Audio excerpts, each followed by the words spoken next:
Hello and welcome to Beyond Well. I'm Sheila Hamilton. I had one goal when I started this podcast, and that was to bring zero cost information to you about mental health and the evidence-based tips that you can use to stay well together. And as part of that promise, I only partner with organizations or people whose products I really believe in. So I'd like you to know more about Active Recovery TMS. TMS is an evidence-based non-drug therapy for depression and OCD. And if your depression medication has failed to bring you relief, transcranial magnetic stimulation is both safe, it's effective, and it's covered by most insurances. My late husband did not respond well to antidepressants or mood stabilizers, and I would have given anything to know that there are other remedies for depression that have been studied, tested, and FDA approved. TMS is targeted to the specific area of the brain that is underactive in depression and overactive in OCD. And the patient testimonials, which we're going to be sharing, are so emotional. These people literally have their lives back after undergoing treatment. I believe in the entire team at Active Recovery TMS, and they'll work with you on an individual basis to make sure you get relief. TMS therapy is covered by most insurance plans, and with multiple locations in Oregon and Washington, there is a location near you. Learn more at activerecoverytms.com.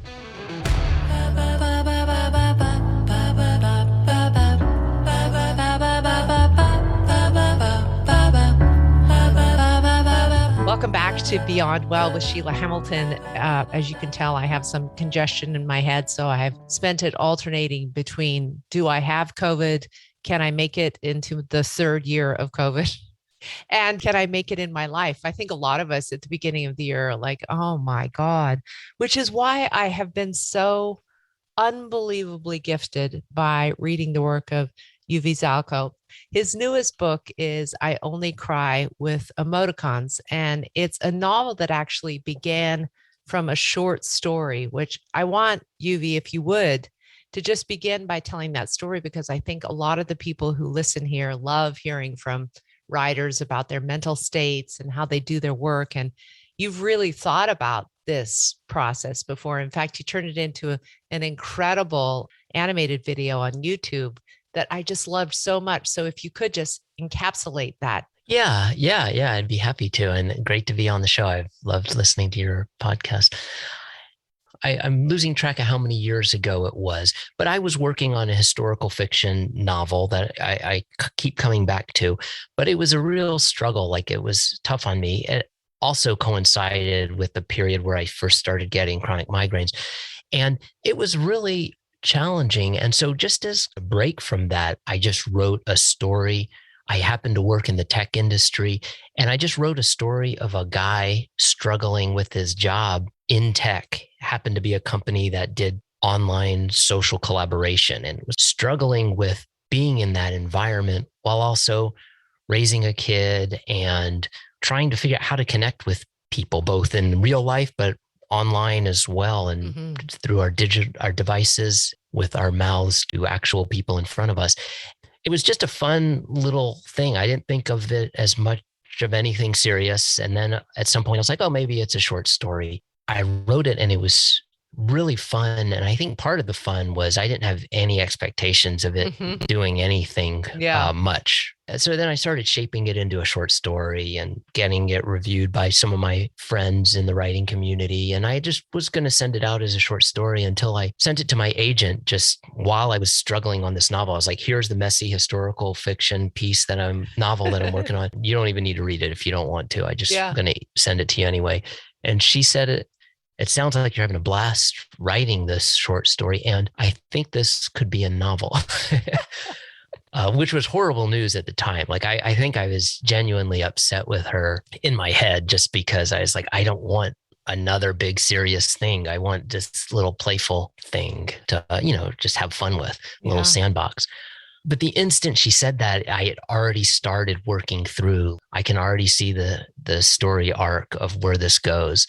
From that moment on, I couldn't stop it from being a novel.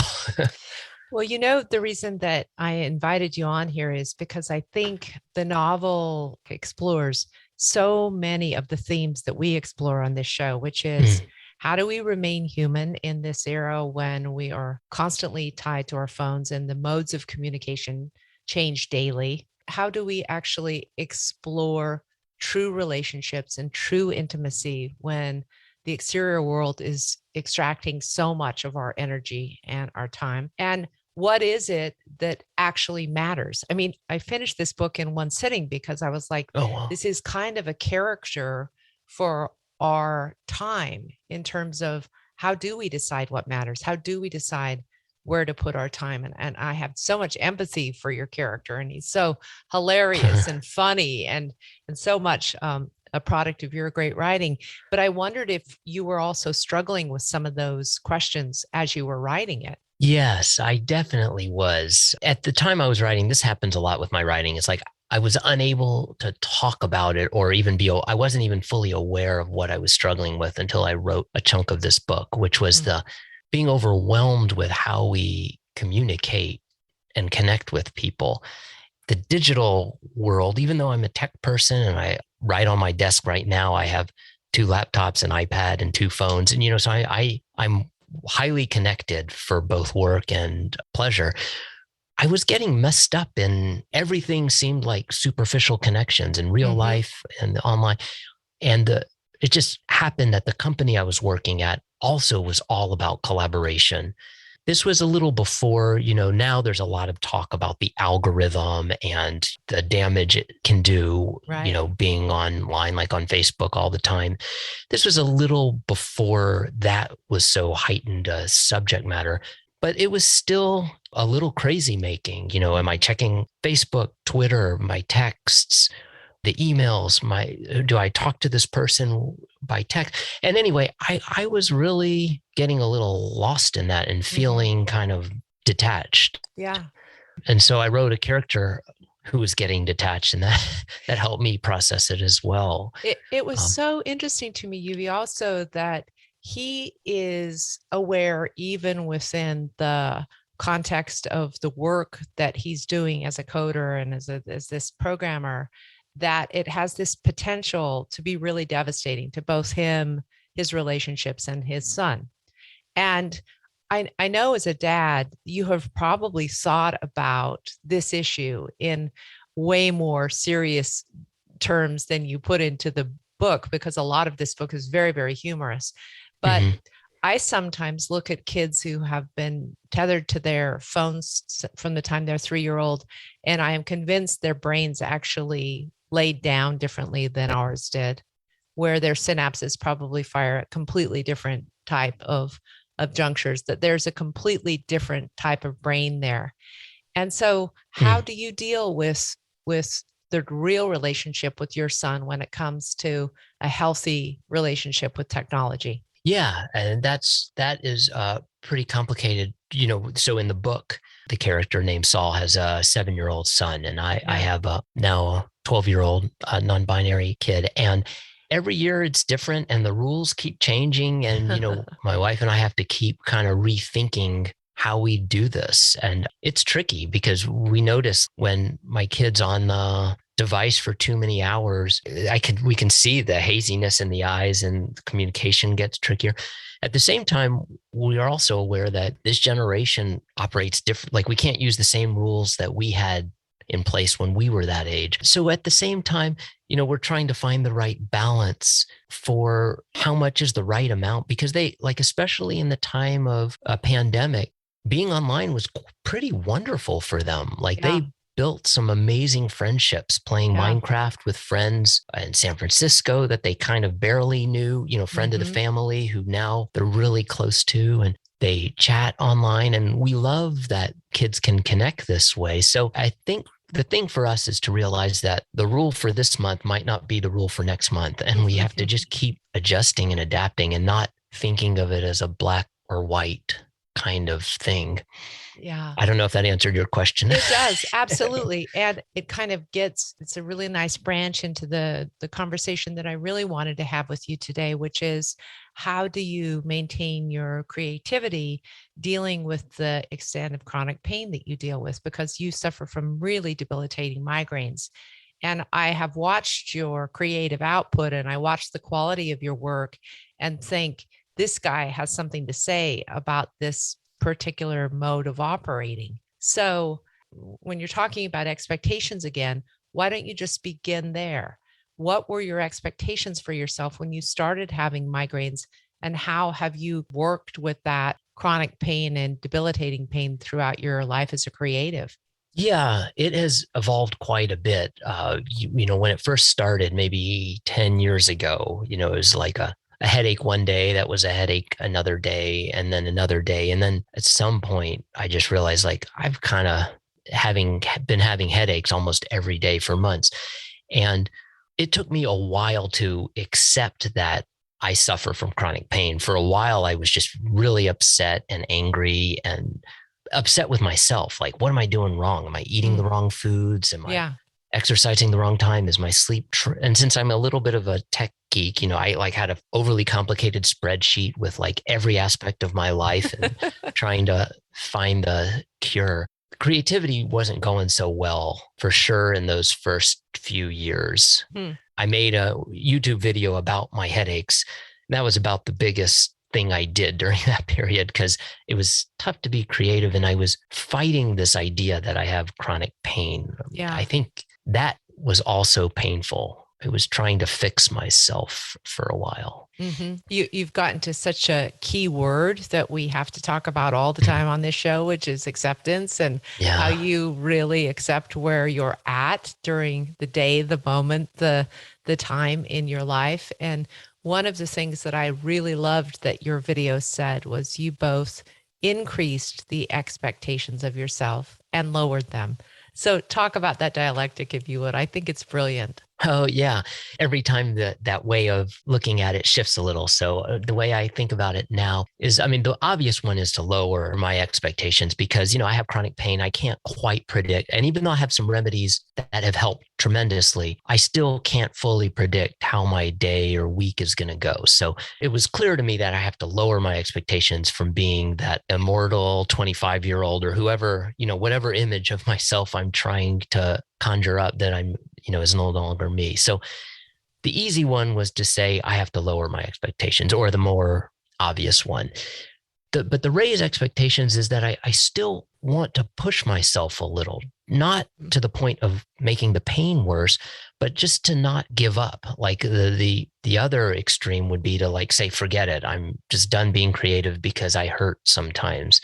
And I didn't want to go there either. So the increased expectations was really just that even if I have a mild headache and I'm managing it, so maybe I'm not in good enough shape to work on that really difficult scene in my novel, but then maybe I can push myself a little and just do something to help this creative project that I'm generally excited about, even to the extreme of I can just lie down and listen to a short story in an audio book that relates to the thing I'm writing. That was a big thing for me, is to not give up on the creative stuff, even if I have to deal with this other tedious thing of chronic pain. You also have one of the, I don't know if you do the animation on your YouTube videos, but it's brilliant. It's really funny and clever. Do you do it? Yeah. Wow. That's why I only pop out a few a year. I've lately Amazing. been experimenting with actually having my face on the videos just to save time, but I do all the animation too. Yeah, I can see why. You talk about the idea of having acknowledge your limitations, which is that if other people have 10 fingers, you have, say, 6. That, and I had to use this metaphor with my daughter too when she was recovering from cancer, which is it's like, everybody's given 10 spoons in the day and you begin with 5. And so how you use each of those spoons for whether or not you're going to use it to visit with a friend, or are you going to use it to go for a walk, but you have fewer spoons while you're recovering. I really do remember that resonating with her, like, oh, that's right. I actually have to acknowledge that right now in this particular time in my life, I actually have less than what a lot of my friends or other people around me have. And so do you think that acknowledgement is also helpful in the management of chronic pain? Yeah, I think that's wonderful. And I think that spoons metaphor is really helpful for people dealing with many kinds of things. And it was really useful for me in my video, just for humor. It involved chopping off fingers, but Yeah. the Spoons spoons is one the works same. well too. Yeah. Right. And Yeah. I could see maybe for a certain kind of person, that's a bummer to hear. Like, why don't I get 10 spoons? But for me, it was very exciting and empowering to think of it that way, because Mm-hmm. then it's like, okay, now I know what I'm dealing with here. So, Right. because before I was thinking it's either 10 or zero. Once I started thinking in that spoon's way of looking at it, it was super useful to say, I've got 6. And I kind of also built, this is me being a little too geeky, but I built like a tier system for my creative stuff. Mm. Like, if I'm at full power, like if I'm having a great day, then I can do up these top level kinds of tasks that are very demanding. But then I also have tiers all the way down to the bottom, which aren't demanding tasks that are still creative. And that was useful. So if it's like a 3-spoon day, I could still do something. I don't have to just give up. And that was useful for me. I wonder if you think that the tips that you provide in this video for chronic pain might also extend to people living with disability or people living with mental illness. Because I'm going to post it on my website. I think it's so brilliant and it's just so honest and creative and so Mhm. really empathetic towards all people who are suffering with inability to do what they previously were able to do, right? Yeah. And I wonder, have you thought about some of these metaphors in this? It's not really advice, it's just how you're doing your life. If it would work for other people in terms of accepting that they now live with a mental illness, not letting it define them, working with your spoons every day, Yeah. or is that too broad? No, I think that I really do think that applies, and maybe since I was using the lens of chronic pain and doing creative stuff, some of the things I learned might not apply as well as others, but Yeah. I do think a lot of this stuff applies. I had to let go of this idea of how am I supposed to behave? And a lot of those ideas apply in many different categories of life, even just, this conversation about neurodivergent and things like that. Maybe some of these ideas and lessons and metaphors do apply. So yeah, I've been thinking about that lately. And have you noticed as you get older, Yuvi, that your migraines are becoming any more intense or any less intense? Is it changing with age? It's a combination of, I don't know, there's aging, and then there's also, I'm kind of experimenting with different remedies as well. Yeah. So they're in a pretty good phase right now. I was just marking this as this is 1 year since I've had to race to urgent care for migraine stuff, so it's been a pretty good year Wow. relative to other times. And I am trying, a new kind of medication. And so things are better, but I sometimes have trouble. There's a lot of variables. There's the aging, there's different lifestyle changes, and then what remedies I'm trying. So I can't tell what's what, to be honest. It's also very interesting to me. You have improved during the pandemic, which is seemingly more stressful for most people. And yet, maybe for you in some way, it worked. I don't want to discount all the suffering and challenges people have been through over the pandemic. Sometimes, though, I do make a joke about like the pandemic's awesome, but I obviously don't mean that seriously. But I'm pretty comfortable hiding out in my attic, doing all my things. And I already worked from home, and all my creative projects are largely solo projects that I can do from my attic. And I'm an introvert. So there were a lot of aspects that weren't so challenging in that sense. And I felt less pressure to go to these events, these social events, people I love in my community that I want to see and support. But kind of going back to that spoons metaphor, I guess I wasn't so tuned into how it was impacting me. I didn't even have to feel guilty. The chronic pains also helped with this pulling back. But the pandemic also did it in the same way, where I ended up pulling back a little. And it was kind of nice for me. I felt pretty comfortable in this zone. And I'm now readjusting, like, regardless of how things play out with the pandemic, I'm realizing like, oh, maybe I need to readjust the rules for how and where and why I do things out in the world. That makes so much sense. And Yeah. honestly, I think you've probably spoken for a lot of people in talking about people who love working on their own, who are comfortable in their own skin and being alone. For the first time, it was like you didn't have to make excuses for yourself as to why you weren't going out, right? So there was Right. something wonderful about having everyone else kind of on the same page finally, so that you didn't feel as if you had to be constantly forcing yourself out there. I love that. And Yeah. honestly, the fact that you've come out with a book during the pandemic is extraordinary. So Well, one thing that book's been, I kind of finished the book before the pandemic, although it comes out June of this 2022. yeah. It is a pandemic ebook, Yeah. I guess. I wonder, Yuvi, I have been thinking a lot about how a person who is as creative, as purpose driven, and who is also thinking a lot about the internal state of their mind gets older.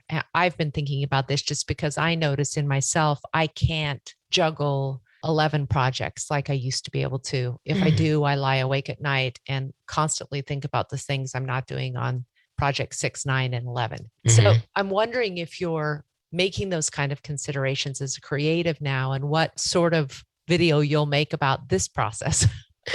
Yeah, well, interesting. One of the videos I did maybe about a year ago is, I think it was called a Multicreative in the Attic. And I was kind of exploring this idea of doing multiple projects.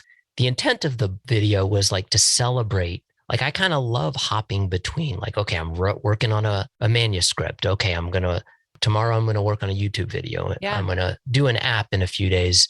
I enjoy rotating. So I love having more than one project in motion. But in the middle of that video, I think I stopped myself. This like the only time you see my face in that video, where I like have to stop the video and say, okay, 5 projects is too many. Right. So I started realizing like I'm bumping up against too much. And getting older definitely makes the context shifts harder, I think. So now I'm trying to figure out what that balance is, because I know I don't work well just working on one project. Like, I know I need to hop between a few things, but I think everyone probably has a sweet spot. And for me, 5 is too many. So I'm trying to find that balance. You're completely speaking my language. And I've been listening to this Stanford neuroscientist just talking about brain changes over the age of 50 and how you can maximize your brain's performance. And he was saying one of the most detrimental things that you can do is the way that you and I work, where we have 11 different projects and we're working on 10 different platforms, and we're both writing and speaking. And, he was just saying that you really do have to do that culling of your garden weeds, because otherwise you'll end up just creating big messes. So I heard it loud and clear from him. And I was really heartened by the fact, Yuvi, that you have managed to stay so psychologically balanced despite the chronic pain and despite what might be the limitations of that pain. And I'm wondering if there was ever a time where you began to feel the depression, or as some do, suicidal thoughts from not being able to escape the pain.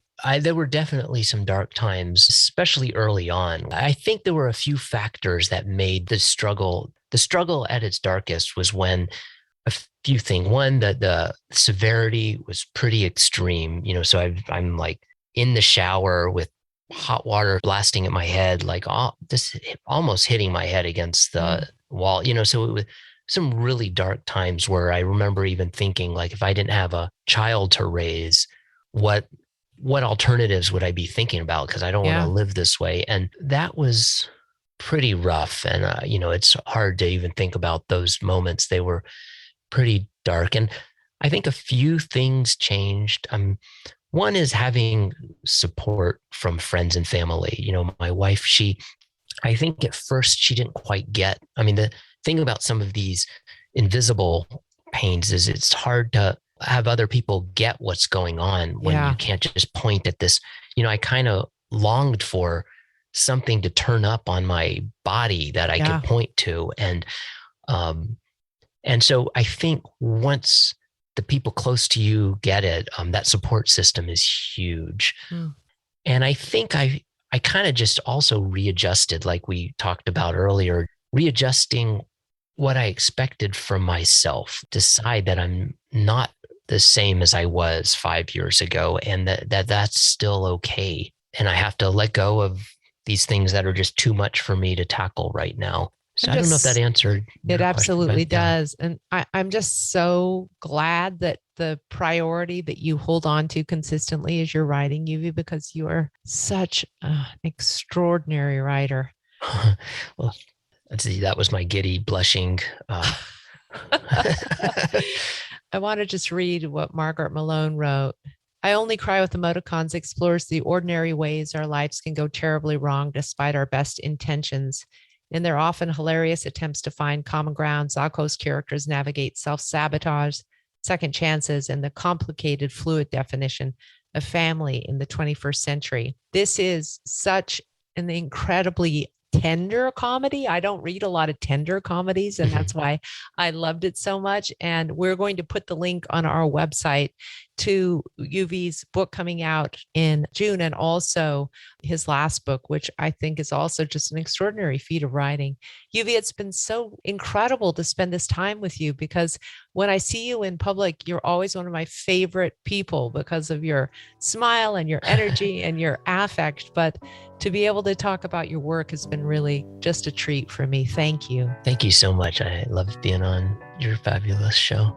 And if you're listening and you love our content, please give us a thumbs up or a review wherever you listen to podcasts or on Apple Podcasts. Thanks again, and make it a great day.